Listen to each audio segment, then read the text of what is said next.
Hello guys ഈ ബാസ്ക്കറ്റിലാണ് ഞാൻ എൻ്റെ എല്ലാ നെയിൽ പോളിഷ് ഇട്ട് വെക്കണത്. പക്ഷേ ഇതിൽ പകുതി നമുക്ക് ആ നെയിൽ പോളിഷ് ഞാൻ ഇതുവരെ ഉപയോഗിക്കാത്ത വരെയുണ്ട്. ഞാനാണെങ്കിൽ എപ്പോഴും യൂസ് ചെയ്യുന്നത് ഗ്രേപ്സിൻ്റെ കളറുള്ള നെയിൽ പോളിഷ് ഇല്ലേ, ആ കളറാണ് എൻ്റെ സ്ഥിരം ഞാൻ യൂസ് ചെയ്യുന്ന നെയിൽ പോളിഷ്. എവിടെ ഫംഗ്ഷന് പോയാലും ഞാൻ അതേ ഇടുള്ളൂ. ചിലപ്പോൾ ഡ്രസ്സായിട്ടൊരു മാച്ച് ഉണ്ടാവില്ല, എന്നാലും ഞാൻ ആ നെയിൽ പോളിഷാണ് സ്ഥിരം ഇടണത്. എനിക്കെന്തോ ഭയങ്കര കോൺഫിഡൻസ് കുറവാണ്, ബാക്കി കളറൊന്നും എനിക്ക് ചേരില്ല എന്ന് പറഞ്ഞ്. പക്ഷേ ഇന്ന് അതൊക്കെ ഞാൻ മാറ്റി വെച്ചിട്ട് ഞാൻ എന്തെയ്താണ് ചില്ലി റെഡ് കളറാണ് ഞാൻ കയ്യിൽ അടിച്ചേക്കണത്. ഞാനാണെങ്കിൽ കുറേ ആയിട്ട് നെയിലൊന്നും ശ്രദ്ധിക്കാറ് കൂടില്ലായിരുന്നു. പിന്നെ ഇപ്പോൾ കല്യാണമൊക്കെ ആവാറായപ്പോഴാണ് ഞാൻ നെയിലൊക്കെ ഒന്ന് വീണ്ടും ശ്രദ്ധിക്കാൻ വേണ്ടി തുടങ്ങിയത്. കാരണം നമ്മൾ പെൺപിള്ളേർക്ക് പിന്നെ എന്തെങ്കിലും ഫംഗ്ഷൻ വരുമ്പോഴത്തേക്ക് വേറെ ഒന്നും ഇല്ലെങ്കിൽ കയ്യിൽ നെയിലില്ലെങ്കിൽ ഭയങ്കര സങ്കടമാണ്. എനിക്ക് അങ്ങനെയാണ് കേട്ടോ, പണ്ട് മുതലേ അങ്ങനെ സ്കൂളിൽ പഠിക്കുമ്പോൾ മുതൽ. അപ്പോൾ ഇന്നാണെങ്കിൽ ശനിയാഴ്ച ദിവസം വേണ്ടി ഞാൻ വൈകിയാണ് ചായ വെക്കണത്. കാരണം ശനിയാഴ്ച കൊണ്ട് അമ്മ ക്ലിനിക്കിൽ നിന്ന് ഇറങ്ങുമ്പോഴത്തേക്കും വൈകും. പേഷ്യൻസ് ഒക്കെ ഉള്ളതുകൊണ്ട് ചിലപ്പോൾ വൈകാൻ ചാൻസ് ഉണ്ട്. മിക്ക ശനിയാഴ്ച അങ്ങനെയാണ്. അപ്പോൾ അതുകൊണ്ട് ഞാൻ 6:30 ആയപ്പോഴാണ് ചായ വെക്കണത്.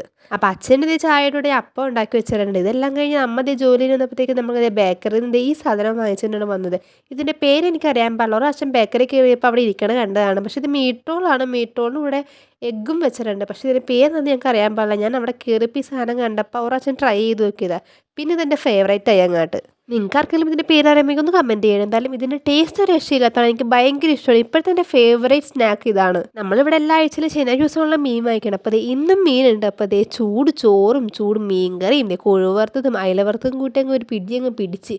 അപ്പോൾ നമുക്ക് നെക്സ്റ്റ് വീഡിയോ കാണാം. അപ്പോൾ ഓക്കെ, ബൈ.